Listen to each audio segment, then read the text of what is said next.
Hey everybody, Epic Bob here with two epic EVs. So let me tell you, today we're talking about a subject that a lot of you wonder about. Now, we bought our Rivian with 15,000 miles on a used car lot. It was actually a Porsche dealership. They knew nothing about the truck, and all they had was this. That's it. They had no key cards, they had nothing, and I'm here to tell you about that experience. Stay tuned.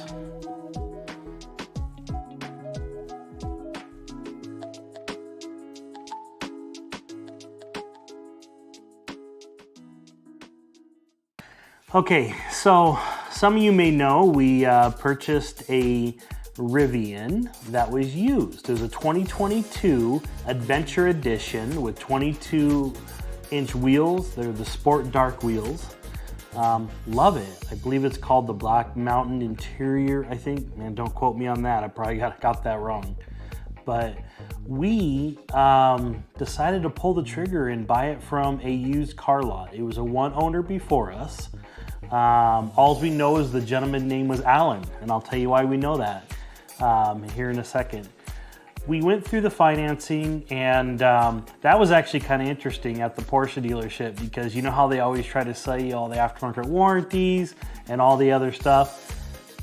They didn't even know what to sell us. They're like, I don't even know, so we're not even gonna offer it. And it's like, great, you know? So that's what kind of happens. The experience actually was pretty good. It was funny to watch them. They have charging stations on site to charge the Porsche Taycan, and they were gonna charge it up for us before we left. And I could see the salesman out there scrolling his phone, I would imagine on Google, not sponsored, and trying to figure out how to even open up the charge door. So that's how much they little knew about the vehicle. I've been doing a ton of research on it, and so I kind of knew about it. But it was great. The only problem was we could not connect to an app, and we could not log on to an app at all. And it was like, oh my gosh, what do we do? This was it. No key cards. They had one fob, which I think it only comes with one fob, but this was it. And so it's like, man, what do we do? So let me explain what happened. So we took the car home. The next day, we woke up and looked up. There was a Rivian dealer, or I should say service center, not a dealer, sorry about that, service center in Bellevue, Washington. And so my wife and I, we decided, let's just go there. Maybe ask them some questions. Can they get our phones to work so we at least have the app? All we have is just this, and at that point it wasn't on the latest update. It didn't even have the proximity. So we had to use the buttons to even unlock it and lock it. You couldn't just walk up to it and it unlocks. And we also had some errors on the rig. Like, we bought it and we went down the road and we could not move our seats. It said something about seat placement or seat adjustment, or calibration of seat, I believe it was. And then we also had an error on the dash that said entrapment lock inoperable. So we were like, okay, we just bought this Rivian. My wife wanted it really bad, and I have a Tesla Model Y, and we were going to go to be an all-electric family, which is a feat in its own.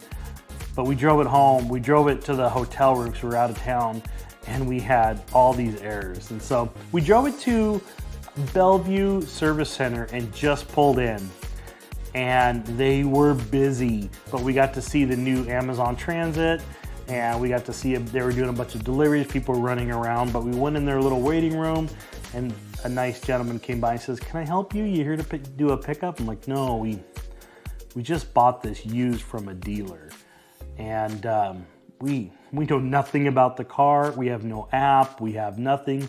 All we have is this." And there is warning signs on the dealer, or on the dash of all the stuff. We're like, what did we do? Like, what do we do next? And so, and he's like, hey, I'm helping someone. Let me take a seat and let me see what I can do. So we're sitting there and the gentleman comes back and he says, hey, let me see if I can get a tech just to look at your warning issues. They're super busy back there. Let me just see if I can come out and just have them quickly look at it, because we told them about this entrapment code or entrapment lock or something was going on with the gear tunnel entrapment button. And we're like, oh, that's great. And I said, do you know by chance, how do we get the app? He's like, hey, just call Rivian. Let's see, because we really can't do anything here, but call Rivian and see if they can do anything. So my wife is on the phone, on hold, and on hold, and on hold.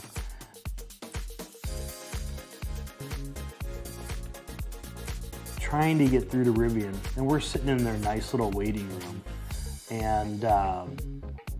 And so then she decides, she's scrolling the website on her phone while on this hold music. She decides, I'm just gonna chat with them. And so she ends up chatting with them right away almost. Like she got somebody to chat with her, and she explained the situation, and I believe she might have gave them some information about the rig, like a VIN number or something. Or she was giving them information. They were asking to verify some things.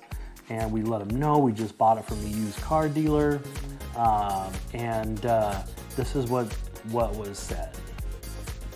So after going back and forth, what they did was they actually gave us the information via the chat box. She ended up hanging up on the phone because she still was on hold, but she was chatting with someone at Rivian. What they did is they said, hey, we have to get you in touch with the original guide on this truck. And so we said, okay. So they gave the contact information and they said, reach out to him. He will let you know the next steps to get this done. So it was a weekend, it was a Saturday, and I believe there's a holiday on Monday. And so we emailed the guide right away from the information that the Rivian chat support team gave us. And we didn't hear anything for 2-3 days. And actually it was Tuesday we finally heard some, but it was Saturday, Sunday, Monday was holiday. So on Tuesday, they asked for the bill of sale. They asked for our IDs. They wanted to know how many drivers we had, and it was me and my wife. We did both IDs, and we both were on the load anyway. And so we provided that information to the guide, and they came back right away and said, give us 10 to 14 days. We'll get this updated for you. We're like, okay. Well, in the meantime, for 10 days, this is all we had. If we locked it in the truck, we're done. If we lost it, we're done.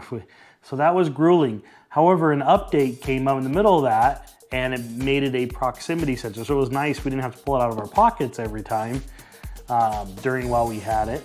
So that was good. But, let me tell you something that I forgot. The service guy came out and looked at our rig. He quickly hooked up his computer, fixed the calibration of the seats. It was some little sensor or something like that. Fixed that. He also climbed in the gear tunnel, and I believe the plug was coming loose on the entrapment door button. He re-put it back in. He heard it click back in. And he did all that real quick, and he had it hooked up. He was talking to us, super friendly. And that was it. Like, we had no more issues and bells and whistles going off on the truck. It was great. What a great experience. And so that was kind of interesting. They didn't have to do that, but they did.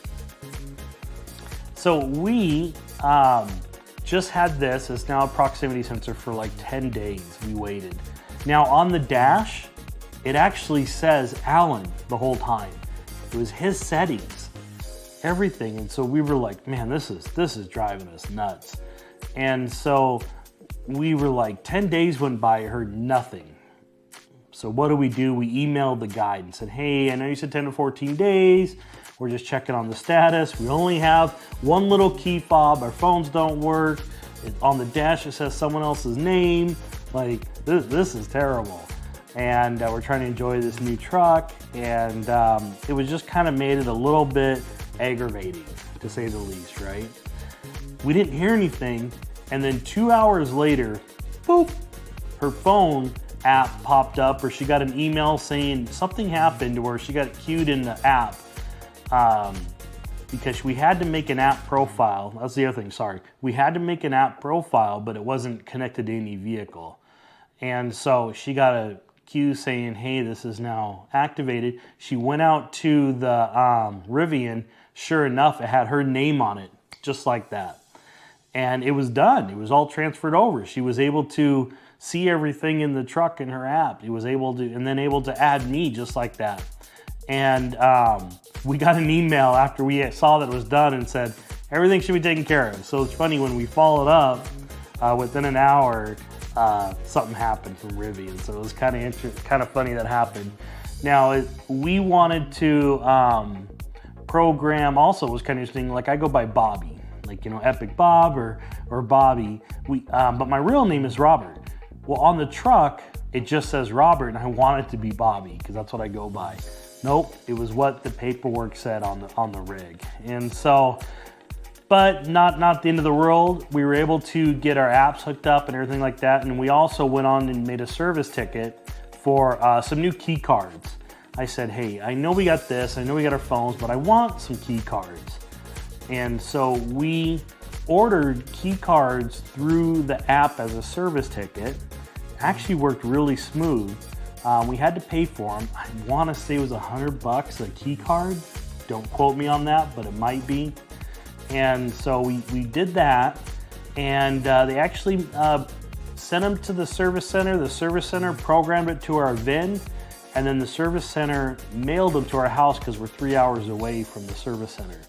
But that was cool. Now we got 2 key cards, our phone works, and we have this. So that was the transition. It took a total of about 14 days total because we bought it on a Saturday.